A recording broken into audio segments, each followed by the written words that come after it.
Magandang araw ho sa inyong lahat mga kapatid. Ako ulit si JDB, ang inyong abang lingkod. Pag-usapan natin ngayon itong, tawag diyan, pinagngangaw-ngaw kahapon sa Liwasang Bonifacio.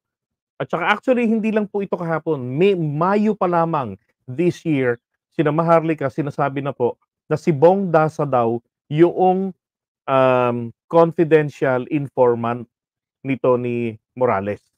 Do'n po sa 2012 na casing nila, okey? So kahapon yung, 'di ba pinuntahan natin do'n. Ang sinasabi nito ni na Morales ay ano raw nahuli ng NBI etong sina Bong Dasa, yung grupo niya. So nangyari ngayon, kumanta.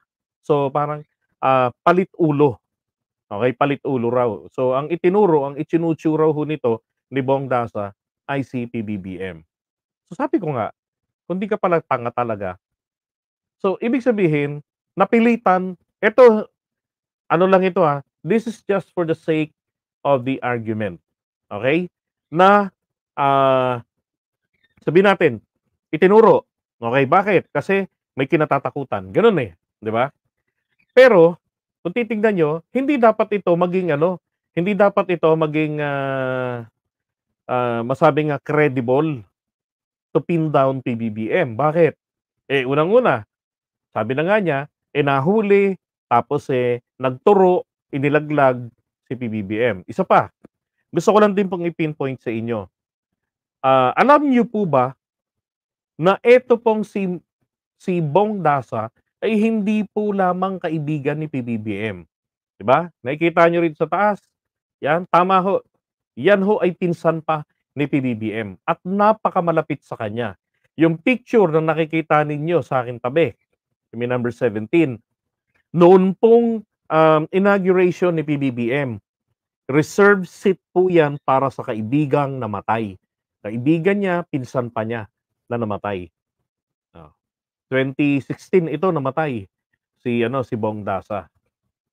At saka walang nabalita noon na si Bong Dasa ay nasangkot sa illegal drugs, maging si Maricel Soriano. 'Di ba? Yung address na sinasabi ni Morales at nitong gaya nila Tiglaw, kung sino-sino pang iba, Roque, yung ibang mga Fulmoronic, sinasabi nila na ano, na kaya po nasabing accurate ang sinasabi ni Morales ay dahil nga po sa etong, address daw ni Maricel Soriano, yung kondo, ay nasabi niya, alam niya kung ano yung address. To debunk that, mga kababayan, puwede niyo pong i-Google yoong condominium address nito ni Maricel Soriano noon. Ang keywords na ginamit ko po diyan dati sa Google ay yung tungkol dun sa binugbog niya na inireklamo siya ng kanyang mga, kasambahay. Oh, tapos doon kasi nangyari sa balita na nagpunta sila sa barangay, nagharap sila sa lupon tagapamayapa, and then nai-publish po sa dyaryo ang address ni Maricel Soriano. Kaya marami hong nakakaalam nung address na yon ng kanyang condominium. Okay? So ngayon, pakita ko sa inyo papaano naging magkamag-anak etong dalawa. Eto ho, 41 years ago na po yung picture na 'to. Yan, eto si PBBM, yung, nakanganga, and then this is Bong Dasa. 1970 ano yata 'to? 78 ba? 79 gano'n, picture na 'to. Okey, so eto yung kasal nung anak ni Bong Dasa. Ngayon, eto yung kanilang, genealogy, yun, the Filipino Genealogy Project. So si PBBM po at saka si Bong Dasa, silang dalawa po ay magkamag-anak, malayong magpinsan sa mother side, sa side po ng Romualdez. Okey, ang kalololohan nila eto pong Luis Romualdez at Justa de los Angeles. So sa side po ni PBBM, pero magkaka-same level sila ng dugo, ayan, oh. Hmm. Okey, so pang-ilang saling lahi ito, 'di ba? Pang-apat, tama? Hmm. O pang-lima, hmm. Kaya gano'n ho sila ka-close, etong si Bong Dasa at saka si PBBM, magkamag-anak sila. So papaanong mangyayari na, yung sinasabi ni Morales na Ichu-chu-chu niya si PBBM, ilaglag niya, 'di ba? Ay naku, wala sablay na naman lagi sila rito. At eto pang nakakatawa rito sa sinasabi ni Morales, nung panahon po na nasa Senado siya, iniimbestigahan, pilit siyang tinatanong, "Sabihin mo nga kung sino yung confidential informant, yung CI mo?" Ayaw niyang sabihin. Yung gender, hindi rin niya masabi. Kasi daw, pagka sinabi niya yung gender, malalaman na kung sino. Eh, di lumilitaw po pala dalawa lang yung posibleng dalawa lang yung confidential informant niya or maaaring yung iba ay babae lahat and then isang lalaki or mga lalaki tapos may isang babae. 'Di ba pupuwedeng gano'n? Pero doon nga again, hindi niya masabi, kung sino yung tao, ayaw niyang sabihin tapos kakalimutan. Tapos dun sa EDSA dahil nga siyempre nagba-vlog na siya for the views, 'di ba? O nginangaw-ngaw niya na si Bong Dasa. Eh, kaso walang pumapansin ng mga tao. Even nung Mayo pa nangingangalngal ni Maharlika yan. Oh. Ngayon binuhay-buhay naman ito ni Morales kahapon. Ang problema, maski kanina wala na naman sila, 'di ba? Okey?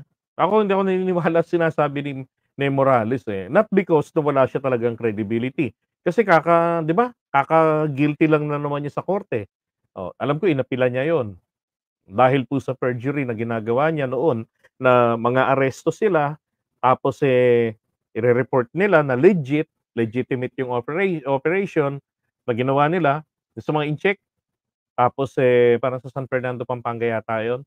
And then, pagdating ng nasa korte na, ayan na, pahihinain niya ang kaso. Sinabi niya sa hukuman na yung, operation na yun, ito ay planted lang yung ebidensya, inutusan lang siya.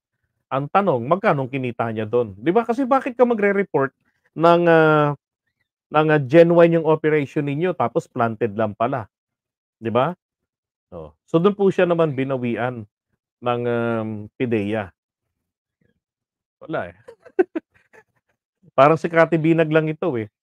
Yun namang isa, yung Lucaret na yun naman, kapos na sa pera pala noong July pa lang this year. Kaya kumagat kay Maharlika tapos ayun vlogger na ngayon, 'di ba? Pareho lang din ito, sabi ni Maureen, walang pinagkaiba sa mga dilawan ng mga DD sheets. Parehas gumagamit ng mga patay na. Correct. Isa pa, tignan mo yung patay, hindi naman ididepensa nito yung kanyang sarili, 'di ba? Bakit hindi gumamit 'no, sabi nila may iba pang confidential informant. Bakit hindi niya gamitin yung mga yun? Bakit hindi niya pangalanan, 'di ba? Pupuwede naman ngang maipatawag ng Senado yun, tapos executive session. Bakit hindi niya magawa, hindi niya ginawa yun, 'di ba?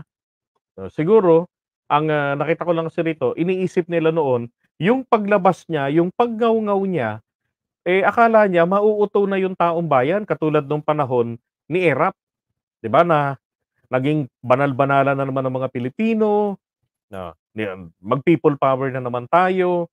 Paniniwala nila may Duterte magic pa, may Digong magic pa, na kung anong sabihin ni Digong, susundin pa ng taong bayan. Putek, sana natuto na sila ng leksyon na wala na ngang naipanalo si Duterte na kandidato, 'di ba?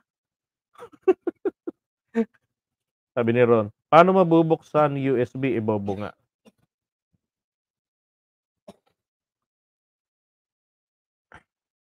Ah, sabi, "Sir, nag-post si Attorney Nicodamus ba 'yun?